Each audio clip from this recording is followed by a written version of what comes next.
édition Métro News, mesdames et messieurs, tout de suite les titres de l'actualité.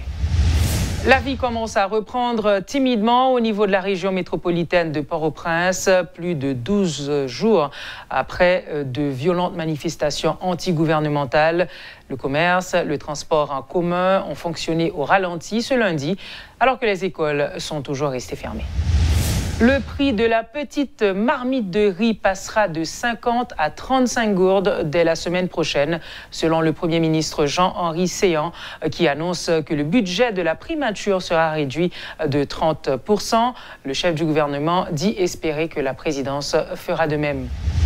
Et puis 8 individus, dont 7 étrangers, ont été arrêtés dimanche soir par la police haïtienne. Ils avaient en leur possession tout un arsenal.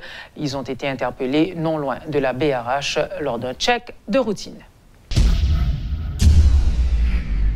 Les résidents de la région métropolitaine de Port-au-Prince ont repris timidement leurs activités commerciales ce lundi 18 février 2019. Un grand nombre de véhicules de transport en commun et de voitures privées étaient visibles dans les diverses artères de Port-au-Prince, Delma et Pétionville. À Pétionville, des banques commerciales et des supermarchés avaient ouvert leurs portes. Les étalagistes et les commerçants du secteur informel avaient repris du service dans le centre-ville de la capitale. Il n'y avait pas d'affluence au centre commercial de Port-au-Prince, où plusieurs entreprises avaient été pillées ou incendiées. Mais les écoles sont toujours restées fermées malgré l'appel lancé par le ministère de l'Éducation nationale. Après 11 jours de mobilisation, le mouvement de l'opposition connaît une baisse de régime, notamment à Port-au-Prince. Dimanche, ils étaient seulement quelques dizaines à manifester pour continuer d'exiger le départ du président Jovenel Moïse. Si certains protestataires accusent le pouvoir en place de distribuer de l'argent pour casser le mouvement, d'autres soulignent la mauvaise planification des leaders de l'opposition. Malgré les mobilisations faites dans certains médias ou sur les réseaux sociaux, les 7 branches de la manifestation n'ont pas pu se rallier pour se rendre à Pèlerin comme prévu. Le mouvement s'est éteint au niveau de Delma 33. Ce jeune militant tente désespérément de rassembler un petit groupe éparpillé sous le viaduc de Delma. 13 heures au carrefour de l'aéroport, ils sont là depuis une soixantaine de minutes. Ces manifestants qui viennent pour la plupart de Cité Soleil attendent vainement l'arrivée des autres branches. Croix des Bouquets, Cité Soleil, Gressier, Kescoff, ils étaient au total 7 branches qui devaient se rencontrer à Pèlerin, la destination finale. Trop de leaders ou absence de planification, ce militant visiblement fatigué et déçu ne croit presque plus à la victoire. Si de simples militants se désolent, d'autres activistes gardent encore espoir et tentent d'expliquer ce qui s'est passé. Non, pas de faiblesse dans la mobilisation, son stratégie politique liée, pas de faiblesse. Tout ça qu'a fait, l'a fait. Nous te dit nous bail peuple là 2 jours pour lui ravitailler. Nous voulons que présence mouvement toujours été constant sous toute macadam là. En dans 10 départements.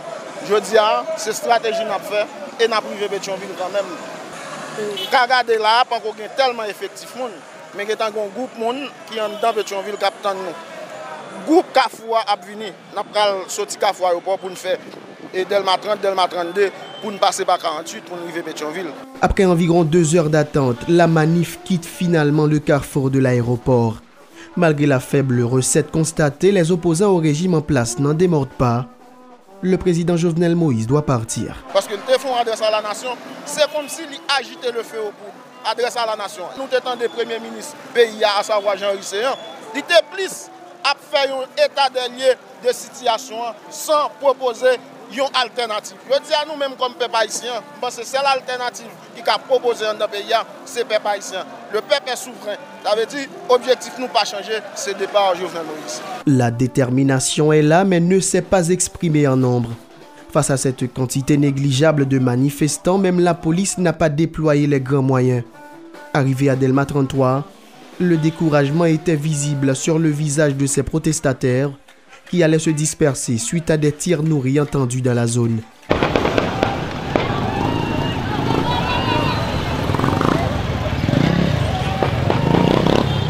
Très vite, la musique s'est tue Les musiciens plient leurs instruments, certains rebroussent chemin, tandis que d'autres filent à l'anglaise. Alors que la protestation anti-Jovenel semble en perte de vitesse à Port-au-Prince, les activités reprennent timidement dans plusieurs quartiers de la région métropolitaine. Ce dimanche, de fortes affluences ont été remarquées dans les pompes à essence, les kiosques d'eau traitée et les différentes maisons de transfert.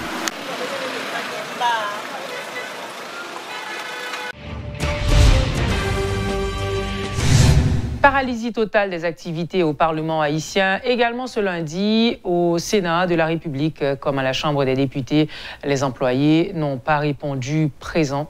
Durant toute la journée, les portes des différents bureaux restaient fermées jusqu'à 2 heures de l'après-midi. Aucun parlementaire n'était remarqué sur la cour. L'appel du gouvernement demandant à tous les fonctionnaires de l'État de regagner leur poste ce lundi n'a pas été suivi au palais législatif au Bicentenaire. Comme je le disais en titre, la vie commence à reprendre timidement au niveau de la région métropolitaine de Port-au-Prince après plusieurs jours de violentes manifestations anti-gouvernementales. Et justement, pour en parler et pour faire le point, nous accueillons sur le plateau notre collaborateur Georges Allen. Georges, bienvenue. Merci Laurence, bonsoir. Un état des lieux aujourd'hui de la situation dans les rues. En fait, moi personnellement, je suis sorti aujourd'hui. J'ai vu que c'était assez timide, pas d'embouteillage. Il y avait quand même de l'activité, quelques véhicules. Qu'est-ce que toi t'en penses? Bon, moi je ne dirais pas que c'était timide. Je ne parlerai pas de timidité, mais plutôt d'une reprise graduelle de la vie, ou encore la vie qui essaie de reprendre ses droits. Par exemple, si on met de côté les écoles publiques, privées qui n'ont pas fonctionné, on comprend la situation des parents. Les parents d'élèves n'allaient tout de même pas risquer la vie de leurs enfants à travers les rues, avec ce déferlement de violence qui a eu, qui s'est abattu sur Port-au-Prince et d'autres villes de province. Les parents, disais-je, n'allaient pas risquer la vie de leurs enfants. Mais à part les écoles qui n'ont pas fonctionné et l'administration publique qui n'a pas fonctionné, le Parlement qui était quasi dysfonctionnel, mais à travers les rues, moi personnellement, j'ai vu des voitures, beaucoup de voitures privées, beaucoup de tap-tap et beaucoup de personnes qui vont à pied, qui essaient donc de s'approvisionner en eau, en nourriture, en carburant, parce que c'est la course à l'eau, ouais. C'est la ruée vers le carburant, etc., etc.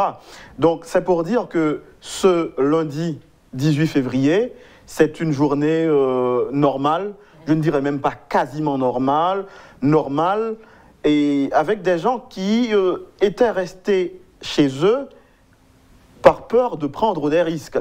Mais si tout le monde était sorti, la journée ne serait pas perdue. Donc c'est une bonne journée. Je ne veux pas être totalement optimiste, mais moi, j'ai sillonné Pétionville, Delma, et sur Delma, bien évidemment, Laurence, il y avait un début d'embouteillage. La circulation n'était pas totalement fluide.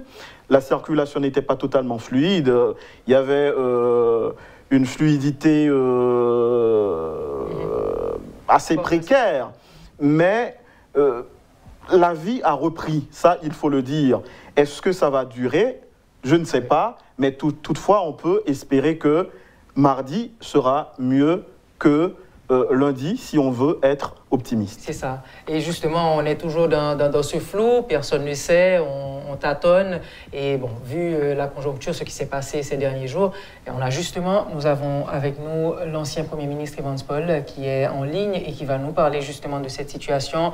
Monsieur Paul, bienvenue. Bonsoir Madame Giraud, bonsoir à toute l'équipe et à tous les auditeurs et toutes les auditrices de Radio Télémétropole. Monsieur Paul, tout d'abord, comment pouvons-nous expliquer qu'après ces jours, près de 10 jours de troubles, qu'il y ait maintenant une certaine reprise des activités? Est-ce que vous voyez ça comme un essoufflement du mouvement de contestation? Comment vous pouvez nous expliquer cette situation? Bien sûr, il y a la grande fatigue de la population, il y a le fait que nous sommes un pays très pauvre, les gens n'ont pas de ressort pour vivre une situation aussi pénible et longue. Alors, en ce sens, il fallait attendre à un soufflement qui conduit justement à ce que nous vivons aujourd'hui, une certaine reprise de la vie dans le pays, suite bien sûr à certains efforts du gouvernement, les deux discours, le discours du président de la République, le discours du Premier ministre, et une certaine prise en charge que j'avais toujours souhaité du gouvernement de la République. Mais est-ce que cet essoufflement constaté est dû, encore est la conséquence du discours du Premier ministre? Non, non, non. L'essoufflement, c'est la conséquence des longues journées sans activité. La population était quasiment assiégée. Les gens ne pouvaient pas vaquer à leurs occupations. Il y avait toutes sortes de pénuries d'eau et de nourriture. Et c'est normal, après quelques jours, que les gens cherchent la possibilité de s'approvisionner, d'autant plus qu'il n'y avait aucun signe d'issue à cette crise.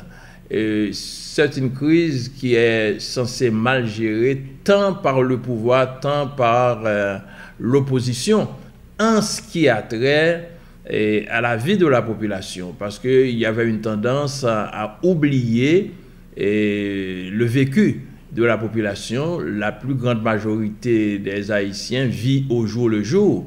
Alors, assiéger cette population pendant 10 jours, et ça a causé nous avons même failli faire face à une sorte de catastrophe humanitaire.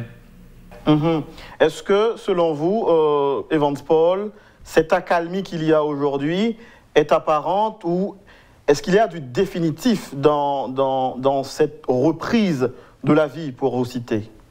Il y a une fatigue, c'est normal qu'il y a une reprise de la vie, mais il y a quand même l'écho des contestations, des réclamations qui persistent, parce que les revendications sont réelles. Il y a un réel problème de chômage dans le pays, la cherté de la vie. Alors, il y a tout ce que les gens les plus défavorisés vivent comme incertitude dans leur quotidienneté. Alors là, ce sont des revendications qui méritent d'être adressées, même s'il y a une accalmie. Si on peut faire un parallèle entre ce qui se passe en France, à travers le phénomène des Gilets jaunes, il y a eu cette mobilisation en France qui a commencé par être violente. Maintenant, il y a une certaine accalmie, mais les pouvoirs en place tiennent compte de cette mobilisation. Alors, en Haïti, même s'il y a cette accalmie, les autorités en place, la société civile, les élites dirigeantes de ce pays doivent tenir compte des effets de cette grande mobilisation, d'autant plus de mon expérience récente. C'est la première fois que j'ai constaté une effervescence populaire aussi intense. On a eu cette grande mobilisation populaire du mois de juillet, une autre grande mobilisation en novembre et maintenant en février.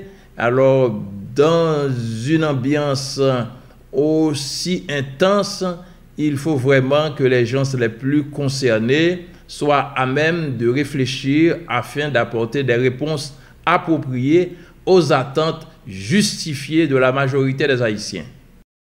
Très bien. Monsieur Paul, comment appréciez-vous le discours du Premier ministre Jean-Henri Séan? Bon, j'estime que le discours de M. Séan a contribué à apaiser la situation. C'est un discours complémentaire à celui du président de la République. Ce discours a été annoncé par le président de la République. Il a évité de faire polémique avec les secteurs de l'opposition. Il a en quelque sorte profité de l'expérience du discours du président qui n'a pas été très bien apprécié. Alors on peut dire que le ton était bien, mais il ne faut pas seulement tenir compte d'un seul discours, il faut mettre les deux ensemble. Et ce sont les deux qui contribuent à ce que l'État s'est mis en chantier pour justement faire face à la situation.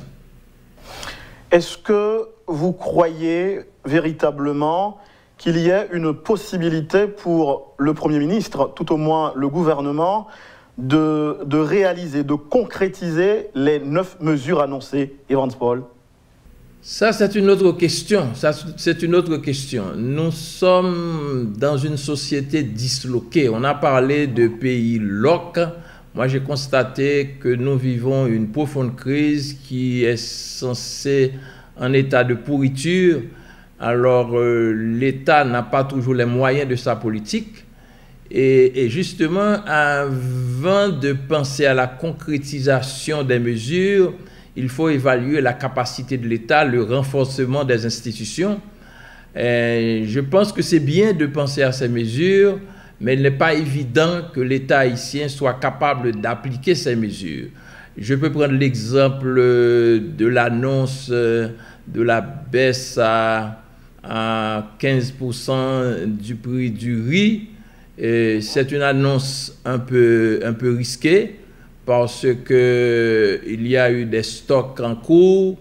Alors, on ne peut pas changer un prix à partir d'un communiqué. Cela demande tout un mécanisme entre l'importation et la distribution. Et quand on parle aussi de baisser les prix, on peut toujours agir en fonction des moyens dont dispose l'État à travers les franchises, mais il faut également penser à la production. Alors c'est tout un mécanisme qui demande du temps, qui demande beaucoup d'exercices au niveau de l'État, au niveau des secteurs de production et également au niveau des secteurs de l'importation. Alors tout ça, il faut un effort de concertation pour pouvoir répondre durablement, parce que baisser les prix, ça peut être des mesures très conjoncturelles, limitées dans le temps, mais il y a d'autres actions qu'il faut envisager de manière structurelle, et cela demande un effort de production. Cela prend un temps de planification et des moyens. Pour y parvenir, il faut toute une mobilisation des principaux responsables du pays, des autorités du pays, mais aussi des forces organisées et du secteur économique en particulier. Alors, M. Paul, l'opposition préconise le départ du président par la reprise des manifestations. Comment vous expliquez l'absence de manif aujourd'hui? Parce que l'opposition, je viens de dire que la crise a été mal gérée, mais aussi la conséquence de l'offre politique qui n'est pas appropriée. L'offre politique tant du pouvoir que de l'opposition ne répond pas aux attentes de la population. Il faut comprendre que dans cette crise, l'opposition n'a pas toujours bien fait. L'opposition a surestimé la capacité du peuple à continuer de mobiliser sans relâche. Comment comprendre la planification d'une manifestation qui prévoit que des gens partent de Gressier pour arriver à Pèlerin? Ça fait environ 20-25 km de marche, des gens affamés pendant plusieurs jours. C'est vraiment déraisonnable à un général de lancer ses soldats dans une lutte sans tenir compte de leur capacité, de leur énergie. C'était la même chose quand on pense à l'organisation d'un parcours de manifestation partant de Tabar jusqu'à Pèlerin.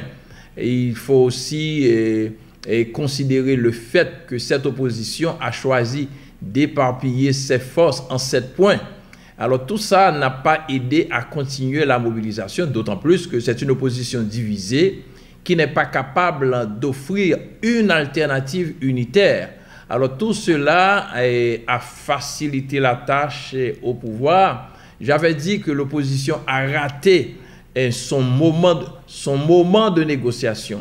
au moment de la grande mobilisation, c'était le meilleur moment pour l'opposition de négocier, parce que quelles que soient les circonstances, il faut quand même une négociation. Alors, en ce sens, le temps a joué en faveur du pouvoir. Et pour compléter la question de Laurence Evans-Paul, est-ce qu'on peut dire que les deux discours, celui du président de la République Jovenel Moïse et celui du Premier ministre Jean-Henri Séan, ont en quelque sorte cassé l'élan du mouvement de l'opposition contre Jovenel? En quelque sorte, c'est bien dit en quelque sorte, ça a pris trop de temps. D'autant plus que le président a été le premier à parler, ça devrait être l'inverse. Alors, à mon avis, oui, ce sont les deux chefs, les deux principaux chefs du pays, les deux principaux responsables de la gestion du pays. Le fait qu'ils parlent, et en ce qui a trait au président Moïse, il a encore insisté sur la nécessité du dialogue. Et M. Séan non seulement a parlé du dialogue, mais a souligné certains points majeurs qui font partie des préoccupations de la population, la question de Petro-Caribé, mais la question aussi de la qualité de la vie, et tout en insistant également sur la perspective d'un dialogue indispensable. Alors, dans cette crise, ce qui revient toujours, c'est le dialogue, que ce soit à travers les prises de position des organisations de la société civile, des personnalités, de la communauté internationale. Tout le monde pense qu'il faut un dialogue raisonnable.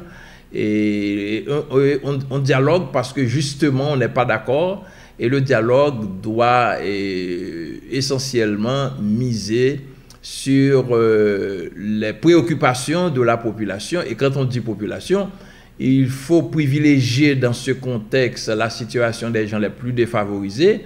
Mais quand on parle de la population, il s'agit de tous les Haïtiens, ceux qui sont du pouvoir ou de l'opposition. Et quand on parle également de cette crise, il faut justement éviter qu'il y ait un secteur gagnant, un secteur perdant. Ça va nous donner encore la même situation. Si aujourd'hui, on débouche sur un renversement du président Jovenel Moïse, et il faut s'attendre à la réaction de ses partisans, parce que le président compte quand même des partisans. Il a été aux élections, il a gagné. Et si le gouvernement arrive à continuer d'exister, il ne faut pas croire que le problème est résolu. Le gouvernement doit toujours continuer à travailler, à tenir compte de ce qui s'était passé et à chercher des réponses appropriées aux justes revendications de la population. Alors, dans cette situation, on a besoin d'un dialogue responsable qui privilégie le pays, d'où les conditions de vie de tous les Haïtiens, sans distinction. Et parlant de dialogue, Evans-Paul, est-ce que selon vous, le mandat présidentiel devrait être un point dans le menu des discussions? Eh bien, quand on est dans une situation de crise, il faut qu'on soit sage, il faut qu'on soit prêt à tout mettre sur la table. Le fait de mettre quelque chose sur la table ne veut pas dire qu'on va les donner. Mais il ne faut pas se cacher derrière une quelconque avantage, d'une quelconque position. Moi, je suis toujours contre toute forme d'exclusion, exclusion de personnes, exclusion de sujets. Il faut que tout soit mis sur la table de discussion et qu'on cherche la meilleure formule pour sortir le pays durablement de cette crise. Donc, cela dit, vous vous rangez du côté des chambres de commerce, une frange du secteur privé, de la société civile, qui demande au président de mettre sur la table des négociations son mandat. Eh bien, le président l'a dit. Peut-être qu'il n'a pas dit avec ces mots. Je me rappelle lors de son discours le 22 janvier, et au centre de convention de la BRH, il avait dit qu'on doit faire un dialogue sans restriction, sans sujet tabou. Et dans son dernier discours, il a dit qu'on peut tout discuter. Si on peut tout discuter, on peut discuter également des mandats. Cependant, moi, je suis contre toute forme de chambardement parce qu'il y a une tendance à chambarder toutes les institutions qui sont déjà faibles, à chambarder la présidence, à chambarder le Parlement, à chambarder même les institutions privées, à mettre en cause le secteur des affaires. Nous avons un constat d'échec collectif, c'est vrai, mais j'ai toujours dit que c'est à nous de nous arranger pour trouver la meilleure façon de redresser la situation, mais il ne faut pas se chamailler, il faut surtout éviter de tout chambarder, et parce que nous devons continuer à vivre avec ce que nous avons. Seulement, il nous faut un peu plus de bonne volonté, un peu plus d'humilité, de sens de responsabilité, justement pour trouver les réponses appropriées aux grands problèmes auxquels nous faisons face actuellement.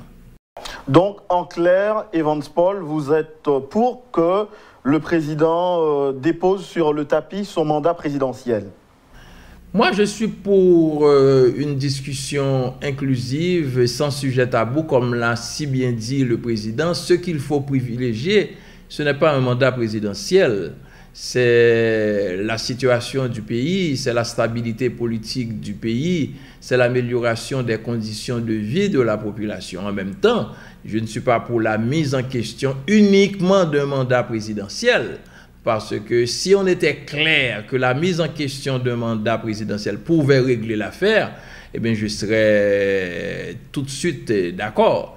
Je pense que ça peut être un sujet, étant donné que ça fait l'objet de certaines revendications, mais il faut tenir compte aussi de la position du président, de son camp, parce que lui également, il fait partie du problème, et ce sont les éléments du problème qui doivent se convertir en éléments de solution. Evans Paul, vous êtes un politicien, un homme politique expérimenté. Comment voyez-vous les prochains jours, l'avenir le plus proche? L'avenir le plus proche passe par la responsabilité des uns et des autres, la responsabilité du pouvoir à comprendre que le pays fait face à une très très grave crise et le gouvernement a la première responsabilité de les adresser conjoncturellement et structurellement, mais il y a aussi celle de mes compatriotes de l'opposition qui doivent tenir compte dans leurs actions des différentes sensibilités du pays et surtout des conditions de la population qui ne peuvent pas supporter une situation où le pays soit assiégé pendant plusieurs jours. Je pense qu'en ce sens, la crise a été mal gérée. Si on tient compte d'une expérience historique, en 1986, il y avait une mobilisation pareille, mais à ce moment-là, le leadership était capable de stopper après chaque 2 jours de mobilisation pour permettre à la population de ravitailler. Alors je pense qu'il manquait cet aspect de considération humanitaire qui n'a pas servi la cause de l'opposition. Alors pour terminer, M. Paul, sur une échelle de 1 à 3, d'après vous, qu'est-ce qui a provoqué cette crise émeute, à votre avis? Le premier problème, c'est une crise de précarité, mais il y a aussi fondamentalement le grand problème de gouvernance publique, l'absence de politique publique qui répondent aux attentes de la population. Bon, il ne faut pas négliger le fait que nous sommes une société en crise. Il y a aussi les gens qui sont impatients d'attendre les compétitions électorales. Il y a tous ces aspects. Mais le plus fondamental, c'est la précarité et la mauvaise gouvernance publique. Et Petrocaribé n'est pas un élément influençant. Petrocaribé, c'est un aspect du problème qui a été exploité.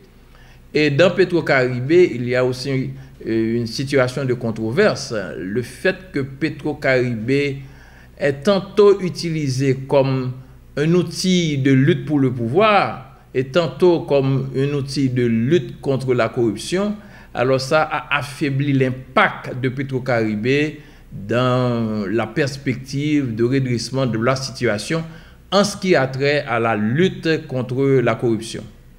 Donc selon vous, Petro-Caribé, c'est l'arbre qui cache la forêt? Oui, alors, parce que quand on parle de Petro-Caribé, c'est un scandale. C'est un scandale. Bon, maintenant, il y a beaucoup de politique là-dedans. Et quand on parle de Petro-Caribé, c'est un cri contre la corruption qui a toujours existé avant Petro-Caribé. Peut-être maintenant que Petro-Caribé n'existe presque plus. Mais le problème de Petro-Caribé, parce qu'il y a deux problèmes de Petro-Caribé. Il y a un problème de Petro-Caribé qui a un problème de corruption qu'il faut adresser à travers Petro-Caribé. Il faut tracer un exemple, je suis d'accord. Mais il y a un autre problème fondamental qui menace l'issue de Petro-Caribé, c'est le fait que c'est un sujet qui est surtout utilisé à des fins trop politiques. Voilà. Alors, Monsieur Paul, merci d'avoir été avec nous et à très bientôt. Merci, Métropole. À bientôt. Merci d'avoir été avec nous, mesdames et messieurs. À très bientôt pour une autre édition de Métro News.